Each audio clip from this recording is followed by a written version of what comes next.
estamos começando mais um Histórias da Nossa Gente aqui pela TV A Sua Voz, trazendo as histórias do pessoal da nossa região, histórias de luta, de superação. E hoje a gente vai trazer uma história dessas. A gente vai falar com uma moça, uma jovem, que começou a sua trajetória profissional aqui em Pinhalzinho. Nós vimos ela crescer, se desenvolver e se tornar uma grande profissional. Hoje ela trabalha como influencer digital. Ela tem 23 anos. Você já sabe de quem eu tô falando? Seja bem-vinda, Valéria Cristina Albert. Muito bom dia, Samara. É um prazer estar aqui hoje contando um pouquinho da minha história. É motivo de orgulho poder compartilhar um pouquinho mais sobre quem é a Valéria hoje, que talvez as pessoas nem todo mundo conhecem, né? Verdade. E Valéria, você sempre teve essa afinidade com as câmeras? Ou como é que isso começou na tua vida? Na verdade, não. Eu sempre fui uma criança bem retraída. Toda a minha infância, daquela menina do interior, que lidava com vaca de leite, e tudo começou, na verdade, a partir da minha faculdade. Quando eu decidi ir para a faculdade, foi quando eu comecei a me interessar um pouquinho mais pela área da beleza. Eu disse, olha, eu conheço um pouco mais sobre isso aqui.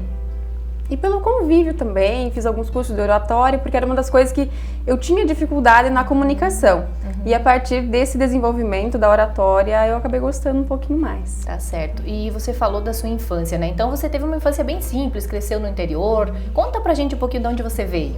Eu sou natural de Campoerê, é onde eu nasci. Eu vivi toda a minha infância em São Bernardino, que é uma cidade próxima aí de Campoerê mesmo. Certo. Até os meus 15 anos, que foi quando eu vim para Pinhalzinho, que foi quando eu comecei a conhecer o mundo. A minha infância foi toda no interior, a gente era produtor de vaca de leite, trabalhava na roça. E foi toda a minha infância nesse convívio do interior mesmo. Você falou do curso superior, né, da especialização que você fez. Qual que é a tua especialização? Eu fiz especialização, na verdade, meu curso foi em estética. Depois Certo. eu fiz algumas especializações e hoje eu atuo como extensionista de cílios, que é uma área dentro da estética mesmo. Entendi. Há um tempo atrás, Valéria, você divulgou nas tuas redes sociais um pouco da tua história, porque você tem muitos seguidores que às vezes não te conheciam realmente de tudo como começou, né? E a gente assistiu e eu lembro que tem uma parte que a gente ficou bem impressionado pelas situações que você passou, né? Lá você citou de algumas agressões físicas, né? Que você presenciou na sua família, contigo, com a tua mãe, e até uma agressão sexual, né? Eu queria que você falasse um pouquinho disso. Eu sei que é muito difícil tocar no assunto, mas porque eu acho que tem muitas mulheres que também passam por isso. Quem sabe você que está assistindo está passando por isso agora na sua casa. E a gente quer saber como que você lidou com isso, né? Como é que foi essa história, Valéria? Foi uma fase bem difícil. Na verdade, toda a minha infância, pela criação dos meus pais, na parte do meu pai mesmo, ele era uma pessoa bem agressiva, tanto comigo, com meu irmão, quanto com a minha mãe. Hoje ele é uma pessoa que falecida já. Quando ele morreu, na época, assim, eu sei que todo mundo fala que quem descansa é a pessoa que morreu, né? Na verdade, foi nós mesmo. Meu pai sempre foi uma pessoa mais agressiva mesmo, pela parte do interior e pela criação dele mesmo. Sim. Ele já vem de uma essência que ele foi criado daquele jeito, que antigamente se tinha uma criação mais rígida mesmo. E ele trouxe isso para nossa criação também. A questão do abuso, eu acho que é algo importante a gente se falar também, porque até então eu não tinha segurança de falar sobre isso na internet, até que um dia, com tantas questões a serem abordadas, eu pensei, eu acho que é importante, agora eu já sei falar sobre isso. É algo muito importante porque às vezes acontece dentro da casa mesmo da gente, né? A minha mãe sempre foi uma mulher que ela não tinha palavra. Até hoje ela é uma mulher que não tem muito conselho. Ela sempre foi aquela pessoa retraída, ela não era aquela mulher que podia dar uma opinião em casa, era sempre o marido. E aconteceram algumas situações assim que realmente fizeram que hoje eu vejo que, nossa, eu superei isso, então eu me vejo um pouquinho mais madura por isso, para poder contar também. Sim. Mas foi uma fase bem difícil mesmo e tudo foram experiências mesmo. Às vezes acontecem situações dentro da família que nem os pais a gente sabe, né? Então foi uma fase difícil que hoje eu superei na verdade, superar, a gente não acho que nem é a expressão certa, mas a gente amadurece para poder falar um pouco mais sobre isso com terapias. Sim. Que foi o que me ajudou muito. A psicoterapia hoje me deixou com uma opinião mais formada e pronta para falar sobre isso. Certo. Você, falando na visão agora de filhos, de crianças, né? Você disse que às vezes o abuso acontece tão perto, né? Qual que é a importância da mãe, especialmente, estar próximo da criança, conversar nesse momento? Você disse que a sua mãe é calada, né? O perfil dela, assim, pela convivência, né? Pelo que ela teve que vivenciar. Mas qual que é a importância das mães estarem próximas nesses momentos? eu vejo hoje as mães, eu não tenho filho, mas eu vejo as amigas que têm filhos. Quanto mais amiga você pudesse da tua filha, ser mais aberta, eu sempre digo que mãe tem que ser mãe, mas também tem que ser amiga, né? Eu não passei ainda por essa experiência, mas eu vejo a amizade e o convívio da mãe com a filha poder tratar de vários assuntos. Por exemplo, a minha mãe nunca falou de menstruação comigo. Eu fiquei menstruada nessa fase da minha vida e eu não sabia o que tinha acontecido, porque minha mãe não abordava esses assuntos comigo. Então é algo que hoje a informação na internet está cada vez mais exposta, então os jovens de hoje são mais informados sobre isso. Mas desde a fase da criança para o adolescente, eu acho que precisa ter um acompanhamento da parte da mãe, quanto do pai também. Essa parte é muito importante, principalmente para a filha, né, que é o que está mais vulnerável a essa situação, né? Depois de todo esse período que aconteceu com a família de vocês, o seu pai, ele ainda cometeu suicídio, né? Como que foi essa parte pra vocês? Apesar de você dizer, não, a gente descansou, né? Que foi o que você disse. Sim. Mas deve ter sido difícil também, né? Foi. A aceitação, no momento, assim, foi bem complicado. Porque ele passou pelo câncer, ele teve tratamento por 3 anos. E eu acho que foi no momento de desespero que ele acabou fazendo isso. Porque quando ele descobriu que tudo estava voltando, ele já tinha feito vários tratamentos e ele estava completamente, assim, vegetativo, sabe, nos últimos tempos. E eu acho que foi no desespero que ele disse que ele deve ter pensado, sei lá, acho que não tem mais como, vou acabar com esse sofrimento de uma vez, porque ele era agressivo fora da situação e quando ele ficou doente, ele se tornou um pouquinho mais agressivo, ainda mais. Acho que pela situação dele estar convivendo ali, dependendo de outras pessoas, né, para tudo. Hoje nós sabemos que nós temos a rede feminina aqui em Peãozinho, que auxilia as mulheres, mas naquela época não tinha muito o que se fazer, né, Valéria? Vocês eram pequenos jovens, moravam no interior, né? Exatamente. Então deve ter sido bem difícil essa fase, né? Mas Valéria, hoje passado tudo isso, quem que é a Valéria? Como é que você se define? Nossa, falar da gente é algo, né, que às vezes a gente não sabe nem como se expressar. Uma pessoa extremamente sonhadora. Hoje eu me vejo uma pessoa contagiante. Através da rede social, eu percebi isso depois de muito tempo, não é nenhuma questão de ela acha que ela é assim, mas as pessoas abordam isso, que dá um bom dia cedo, uma animação, uma pessoa que contagia. E uma pessoa extremamente sonhadora. Eu tenho muitos planos. Cada semana eu invento uma coisa nova. E essa semana eu já quero conquistar isso. Eu acho que é mais sonhadora mesmo e objetiva, porque sempre deu foco em alguma coisa, acordar de manhã e hoje eu tenho que fazer isso para fazer acontecer isso. Apesar de todas as dificuldades que você passou, né, no teu lado pessoal ou até profissional, teve algum momento que você pensou em desistir, assim? Teve. Na carreira de influencer, teve um momento assim que eu disse, meu Deus, eu sou uma pessoa muito emotiva e eu não sabia muito lidar com o julgamento. Hoje eu tenho um pouco de dificuldade ainda, mas hoje eu já consigo absorver algumas coisas, mas foi assim, deu e passou. Porque quando eu comecei na carreira de influencer, eu lembro que foi uma noite que eu fiquei pesquisando assim como ganhar dinheiro pela internet. Foi algo assim que eu disse, nossa, eu vou fazer isso, que na época eram blogs, isso faz muito tempo. E desde o início, como eu falei antes, eu não tinha essa habilidade de comunicação. Quando eu comecei, eu falava por trás das câmeras, mostrava alguma coisinha ali na rede social e não aparecia. E as pessoas automaticamente começaram a criticar. Até outro dia eu fiz um comentário teve pessoas assim que eu lembro que foram umas 3, 4, que eu lembro até hoje assim que foi que mais me magoou, assim, que doeu muito. E até hoje as pessoas me acompanham. Então eu penso, puxa, ainda bem que eu não desisti. Que bom que hoje eu tô aqui para essas pessoas poderem me ver o meu crescimento, poder ver a evolução também. E quando essas dificuldades vêm, tanto no pessoal quanto no profissional, tem alguma coisa que você se apega para não desistir e seguir em frente?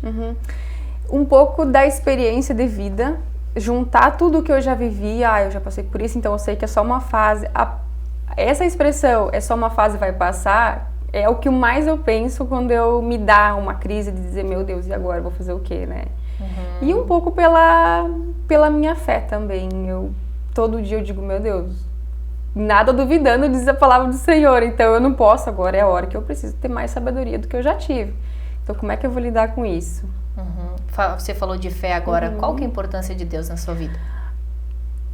Na verdade, foi uma das coisas assim que Eu fui criada dentro da igreja, não a igreja evangélica. A gente era luterano pela minha criação. Por mais que eu tive essa criação bem rígida, o meu pai sempre dizia que a gente tinha que ler a Bíblia, que era um mandamento de casa mesmo, da essência dele. E foi uma das coisas que eu levei para minha vida toda. Até hoje eu tenho uma Bíblia que era da minha infância e eu tenho ela guardada, que acho que é uma coisa que representa muito da minha essência também. E desde que da minha criação, e chegou um tempo da minha vida que foi quando eu comecei a ter um pouco mais de conhecimento, eu convivi com umas pessoas que eles eram da igreja evangélica. Eles falaram, olha, vem pra cá conhecer. E foi exatamente nesse momento dessa minha migração de conhecimento para a igreja evangélica que eu despertei alguns interesses a mais, por ter um conhecimento já da Bíblia, enfim. Eu comecei a entender mais sobre a vida. Eu me tornei uma pessoa mais madura dentro da igreja, tendo uma fé, um alicerce. Com toda essa experiência, com tudo que você passou, se você tivesse a oportunidade de voltar lá atrás, você faria alguma coisa diferente do que você fez? Não. Tudo isso que eu já vivi, Samara, é algo que hoje eu levo como uma experiência. Quem sabe se eu tivesse que mudar alguma coisa, pudesse ter a oportunidade de mudar, eu não teria o conhecimento que eu tenho hoje. Eu não teria a maturidade, a experiência. No momento da crise, que a gente comentou antes, eu já vivi por algumas situações, então eu penso, não, já superei tudo isso, situações piores do que essa, então agora é só uma fase, vai passar também. E tudo isso faz a gente crescer, né? A experiência da gente. Com certeza. No mundo, se você tivesse a oportunidade de mudar algo, o que você mudaria? Eu gostaria que as pessoas tivessem mais empatia.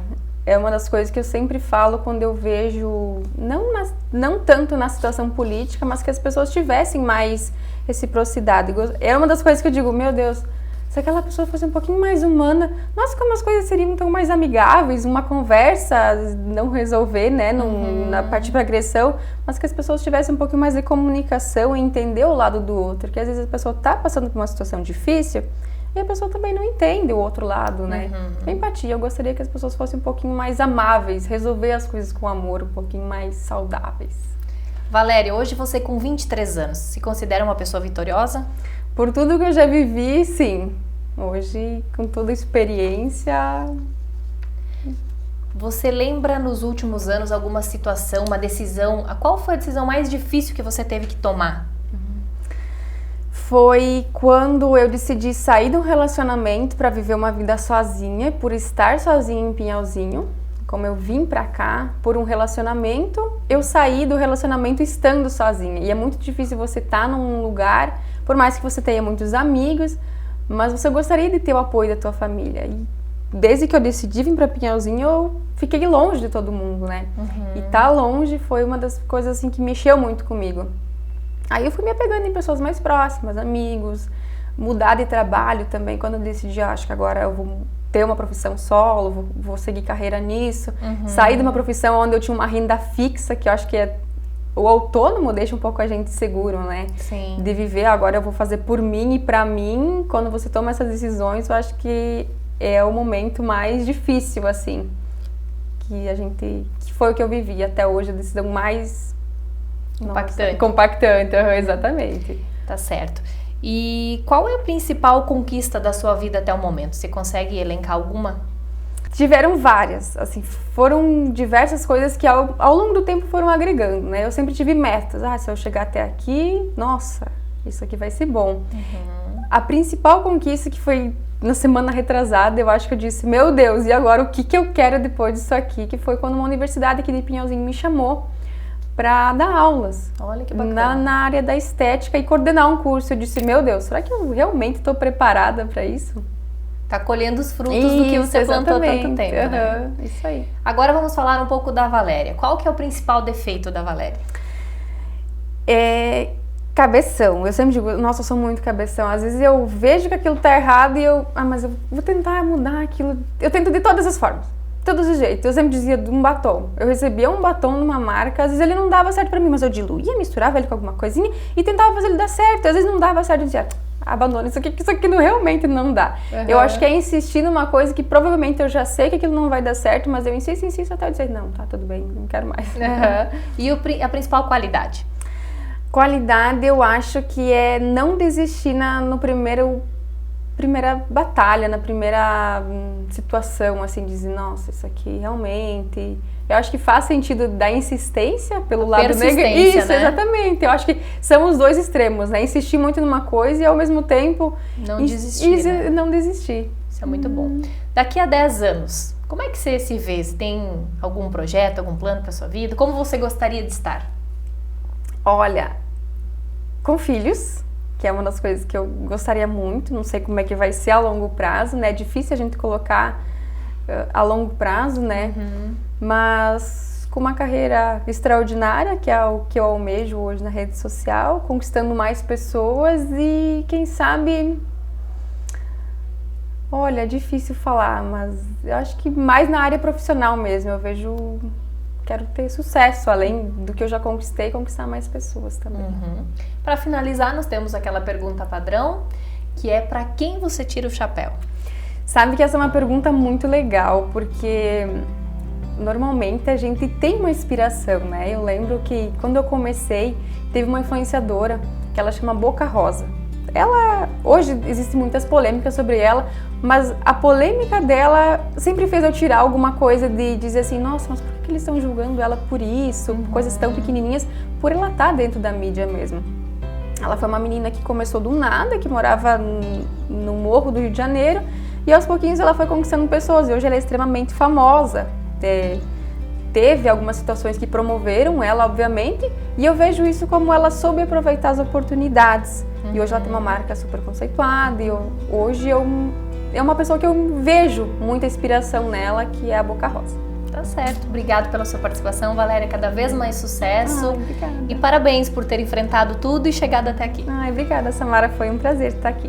Tá certo, gente. Esse é o Histórias da Nossa Gente, contando mais uma história aqui bacana, a história da Valéria. Espero que tenha agregado na sua vida, na vida das pessoas da sua família. A gente volta a qualquer momento com muito mais informações.